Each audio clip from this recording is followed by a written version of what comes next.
Have you ever walked past a stranger on a beach, a hike, or just down the aisle of your local store and briefly locked eyes? And have you ever, in that brief moment, inexplicably turned back to look at them again? This is often not a deliberate decision, but a reflex, a primal sort of reaction. Something about that person stirred your senses. Sometimes a passing stranger looks out of place or has an unusual aura about them. Perhaps they looked at you with what felt a misplaced recognition, as though they knew you but you didn't know them. Do you realise that this could be a brief encounter with one of the fairy folk? Eileen from the US had just such an encounter and has kindly shared it with us here at Fairy Encounters. Now, just to set the scene, I'll tell you exactly where she was when it happened.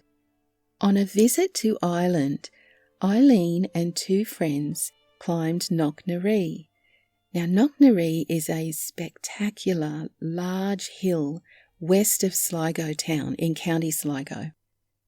Knocknaree stands at 327 metres.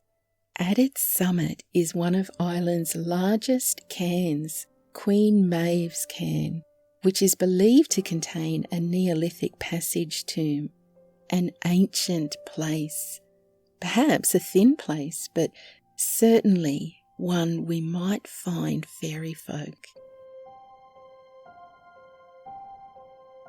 I was walking up Knocknaree, where I know the good folk reside.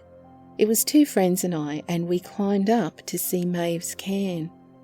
It was just before sunset, and we had quite the adventure coming back down the steep slope in the dusk. Suddenly, about a third of the way down, I looked up and standing right in front of me was a handsome young man who spoke to me. "You've been up to see Maeve then," he said with a nod. "We have," I answered him with a smile. I knew my two friends were right behind me when he spoke to me again. "She's a grand girl." "That she is," I agreed, and both of us moved on. Seconds later, I turned around with a big smile and raised eyebrows to comment about him to my friends, only to find that he was gone. Just gone.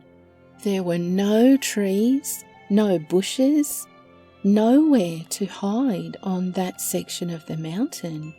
And yet, in a matter of seconds, he wasn't there.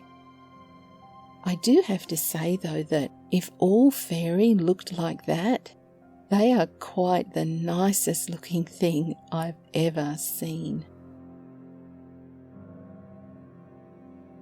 Eileen knew the ways of the fairies. She knew she was in a place where they were known to dwell, and she knew enough to be aware.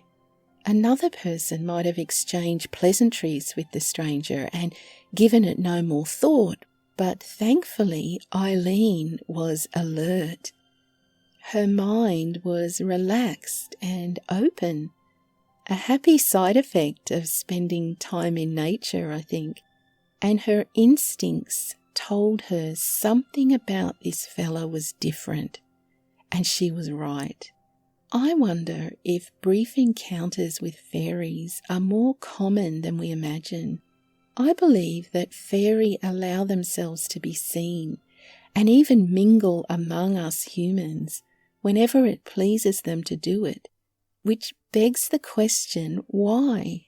Why would they bother mingling with us when many of them are older and wiser and certainly more enlightened? Let me know your thoughts in the comments below. I'd love to know what you think.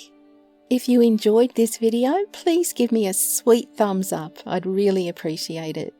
Until next time, stay curious and be kind. Cheerio!